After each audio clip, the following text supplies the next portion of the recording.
U.S. crypto lobbyists flooding the zone, but are there too many? With more than a dozen groups advocating for crypto policies, including 2 new ones, the field of associations, political operations, and lobbyists are legion. Crypto's moment has seemingly arrived in Washington, D.C., and the industry is trying to make the most of it.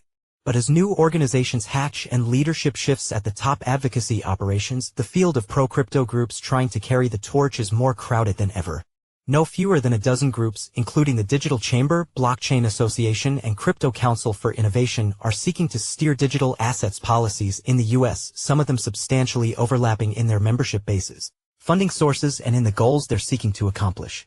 Most of the leaders of those groups told CoinDesk they have a more-the-merrier view on pushing for friendly policy from President Donald Trump's highly receptive administration and from Congress, which is increasingly loaded with industry allies. Many of the objectives are consistent across these groups, said Miller Whitehouse-Levine, who recently left the DeFi Education Fund to launch the new Solana Policy Institute. That's a good thing, because I think there's an absolute torrent of legislative and regulatory work that's going on right now, and we need all the help we could get.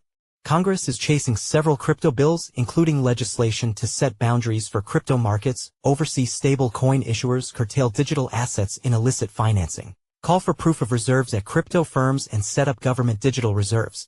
We would have 100 more groups and 10,000 more people working on these issues in an ideal world, Whitehouse-Levine added.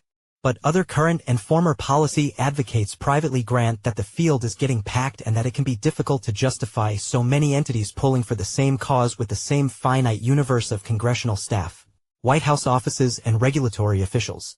In the recent past, groups have talked about reorganization and consolidation according to people familiar with the discussions, though such efforts haven't been executed.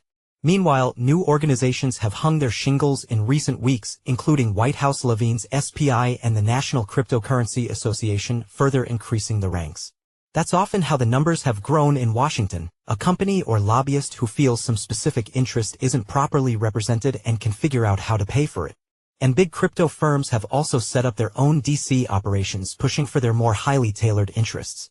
Cody Carbone is still just days into his leadership of the Digital Chamber, the oldest and largest crypto membership group.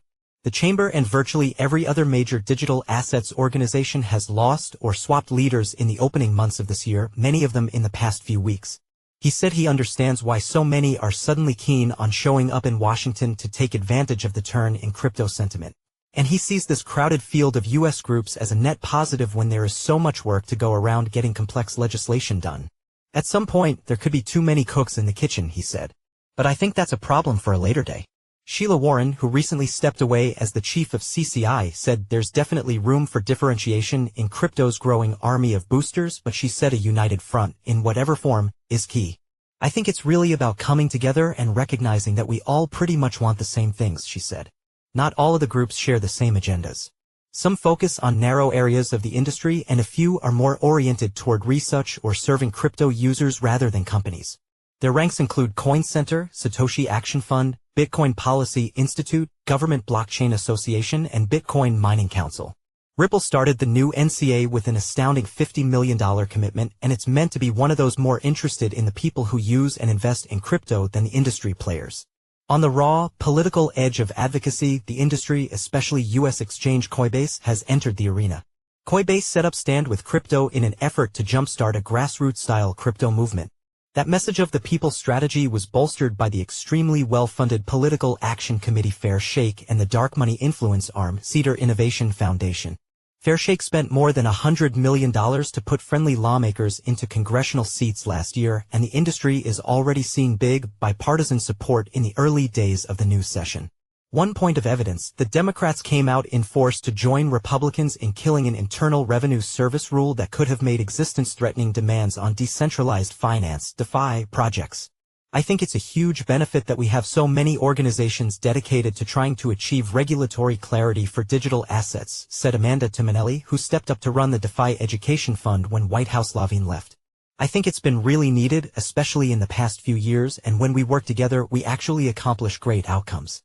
For example, the IRS broker rule on DeFi. As it tackles those major questions on tax, government crypto reserves, the structure of the markets, and regulations of stablecoins, the crypto lobbying space is leaping into a new chapter. That transition is made even more stark with the sudden and dramatic shuffle of leadership. Kristen Smith, who was the chief of one of the leading groups, left the Blockchain Association to go work for former underling Whitehouse-Levine as president of his new Solana organization. So the association is left shopping for a new CEO. Meanwhile, the founder and longtime leader of the Digital Chamber, Perry Boring, exited that job for unpaid work leading the board, and the founder of crypto think tank Coin Center similarly departed. In Warren's absence at CCI, Ji Kim, the group's former general counsel and head of global policy, told CoinDesk he remains laser-focused on ensuring that CCI continues to be the leading, substantive and global voice for our members on key policy issues. When asked about the potential of organization mergers, he said he had nothing to say on that point. The lobbyists and advocates have routinely come together on letters, events, and papers pushing their common aims. Carbone said there's definitely friendliness and conversations between us, though he said there needs to be more collaboration. However, the groups have practical needs for funding and members, and they're driven to secure members who can sometimes only afford to join one or two of them. There's obviously a competitiveness angle to this as well, Carbone acknowledged.